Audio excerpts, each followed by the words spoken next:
తెలంగాణ రాష్ట్ర వ్యాప్తంగా private degree మరియు పీజీ కళాశాల యాజమాన్యాలు ఫీజు రియంబర్స్మెంట్ బకాయిలు విడుదల కోసం చేపట్టిన నిరవధిక బంద్ రెండో రోజు కూడా కొనసాగింది.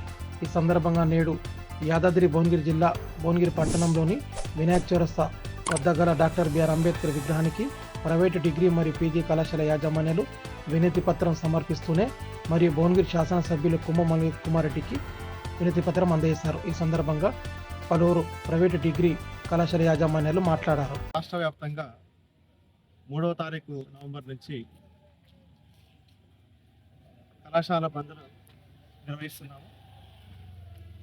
ఈ పతే Telangana higher education institutions, technical institutions పతే ఆదేశాల మేరకు తెలంగాణ రాష్ట్రంలో ఉన్నటువంటి ప్రైవేట్ డిగ్రీ అండ్ పీజీ కళాశాలలు బంద్కి పిలుపునిచ్చాయి. అందులో భాగంగా రెండవ రోజు ఈరోజు డాక్టర్ బిఆర్ అంబేద్కర్ గారికి వినతి పత్రం అందజేయడంతో పాటు భువనగిరి శాసనసభ్యులు కుంభం అనిల్ కుమార్ గారికి మా యొక్క గోడును విన్నవించాము. ప్రైవేట్ డిగ్రీ అండ్ పీజీ కళాశాల యాజమాన్యం మరియు లెక్చరర్స్ అందరూ ఈ ఫీజు రియంబర్స్మెంట్ రాకపోవడం వల్ల అందరూ ఇబ్బందులకు ఎదురవుతున్నారు. భవనాల అద్దె చెల్లించలేని పరిస్థితిలో ఉన్నాము. బయట అప్పు తీసుకుందామన్నా కానీ అప్పు పుట్టే పరిస్థితి లేదు. గవర్నమెంట్ వీలైనంత తొందరగా మాకు ఇవ్వవలసిన 10,000 కోట్లలో కనీసం 50%, 5,000 కోట్లైనా ఇచ్చి మమ్మల్ని ఆదుకోవాలని, పేద మధ్యతరగతి పిల్లలకు ఇవ్వవలసిన స్కాలర్షిప్ ఫీజు రియంబర్స్మెంట్లు వెంటనే విడుదల చేయాలని, విడుదల చేసే వరకు ఈ బంద్ అనేది కొనసాగుతుందని, 1-2 రోజులతోటి ఏదో బంద్ చేస్తారు అని కాకుండా ఖచ్చితంగా ఈసారి ఇప్పటికీ 10 సార్లు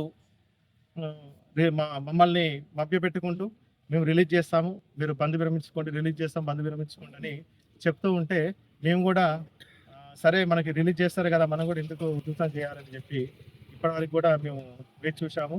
కానీ ఇప్పటికీ 10 సార్లు గవర్నమెంట్ దృష్టికి వెళ్ళినా కానీ, మంత్రుల దృష్టికి వెళ్ళినా కానీ ఇంతవరకు కూడా ముఖ్యమంత్రి మాకు అపాయింట్మెంట్ ఇవ్వలేదు. కనీసం ఫీజు రియంబర్స్మెంట్ ఇస్తాను అనే హామీ ఇస్తారు కానీ దాన్ని కేవలం హామీలకే పరిమితం అవుతుంది. ఇంతవరకు రిలీజ్ చేయలేదు. మొన్న రీసెంట్గా దసరాకి 1,200 కోట్లు రిలీజ్ చేస్తాము.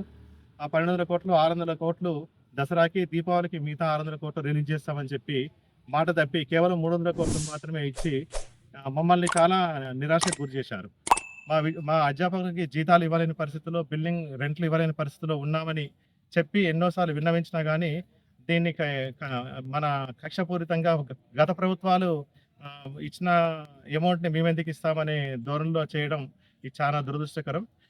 ప్రైవేటు విద్యా సంస్థల్ని గవర్నమెంట్ ఆదరించకపోతే రేపు విద్యార్థుల భవిష్యత్ అనేది అంధకారంలోకి నెట్టివేయబడుతుందని చెప్పి ఈ సభాముఖం తెలియజేసుకుంటున్నాము.